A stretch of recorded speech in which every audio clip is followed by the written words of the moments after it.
I am Nick Shell, and I have a confession to make. My hair loss theories, they're not true. They don't work. They're not real. That's my confession. And here's what inspired this. I made a video, which you've all seen, called 5 More Ways to Predict If You Will Go Bald, a sequel. And I got a response from Cosman95, and here's what he says, quote, "I don't think beard and hair theory is true because I have a tiny mustache and a receding hairline, and I'm 23 years old," end quote. There we go. So here's what I want to address. I've addressed it before, but here we go again. If you've been with me for a while and you watch most of my videos, you know that I'm very vocal about the fact that yes, I have lots of hair loss theories, but I'm also very vocal about how they're true about 80% of the time, and I'm very vocal about the fact that you can't just look at one of my theories and base it off of that, okay? So let's use this guy as an example.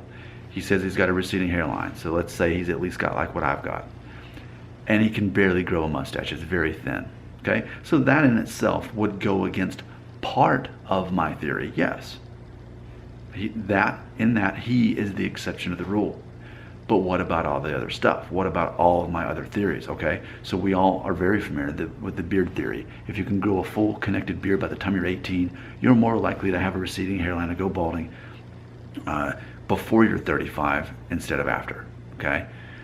And you're more likely to go bald in your life than someone who, so yes, that would be an exception to my theory, but there's so many other aspects of it as well. You may have a receding hairline, you may perceive you have a receding hairline, but what if you stop at Norwood 2 and then you don't go bald? See, my theory, I think that's taking that part of my theories out of context. If you only look at one of them, you have to look at all of them. So what I'm here to say is, my theories on hair loss are invalid. They're not true, they're false. They're a bunch of malarkey if you take them out of context. And if you don't consider that I always say they're true about 80% of the time. There are gonna be exceptions to the rule, okay? So again, you think, Nick, I've got a receding hairline, but I can't even really grow a beard and I can barely even grow a mustache. Nick, you're wrong. Then I would say, how old are you? 23. Okay then. And what Norwood scale are you? Norwood 2. Okay then. All right. Check back with me when you're 30. Check back with me when you're 35, which goes into another one of my theories, that if you still are only Norwood 2 or better by age 35, you're the guy who's not going to go bald anyway. Because a lot of guys, they experience Norwood 2 in their early 20s, but it never gets worse after that.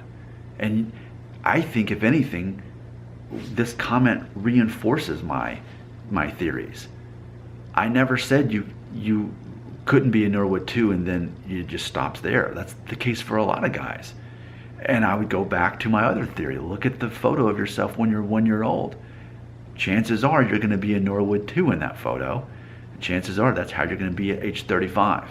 So I think, again, my hair loss theories are not true if you take them out of context and if you don't consider that there are exceptions to the rule. My theories are not accurate 100% of the time. What is accurate 100% of the time? You know? So what I'm saying is, take my theories seriously, but don't take them out of context. Look at the full picture. I don't have just one theory. Here's what I never said. I never said, okay, listen up guys. If you can grow a full beard by the time you're age 18, you're definitely gonna go bald by the time you're 30. No exceptions. Never said that. Instead, I said, if you can grow a full beard by the time you're 18, you're more likely to go bald. And you'll especially know that by age 35, because that is a projection of you for the rest of your life, whether you go bald. And you can back that up by looking at a photo of yourself at 1 year old. But there's exceptions to the rules. And you have to look at all my theories and use them all together, which is why I've made those 2 videos, 5 ways to predict, and then 5 more ways to predict. You have to, and I'm always building onto my theories. I'm always learning new stuff myself, often from a lot of you. So, in conclusion, are my hair loss theories invalid? Right, they're not true. I agree with you. I agree that this is all a waste of your time. My videos are a waste of your time. I just said it out loud. My hair loss theories, they're all phony. They're no good. If if you take them out of context, if you don't use them in conjunction with each other, and if you don't consider that even after everything I say, I always put that little tag on there, they're true 80% of the time. So that means that for 20% of you watching these videos, none of anything I'm going to say is ever going to be true anyway when it comes to my ways to predict hair loss, because you're a part of the 20%. But don't assume that you are part of the 20%. Assume that you might be, but assume that also you're 23 years old, you've got a Norwood 2, you can't grow a good mustache. That's actually a pretty good sign that you're the guy who won't go bald. Big deal if you're Norwood 2 by 23. As long as it stays that way, you're good to go.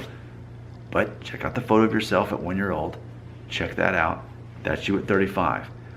If anything, now that I've made this video and you've watched it, I think it's only done nothing but reinforce the fact that my hair loss videos are actually, my hair loss theories, I should say. If anything, this has reinforced that my hair loss theories are more credible than a lot of people realize. When you look at the big picture, instead of getting your microscope and just looking at one little thing and picking that apart and not looking at all the rest of the stuff. For the next minute of this video, I'm just going to be doing this. You wish.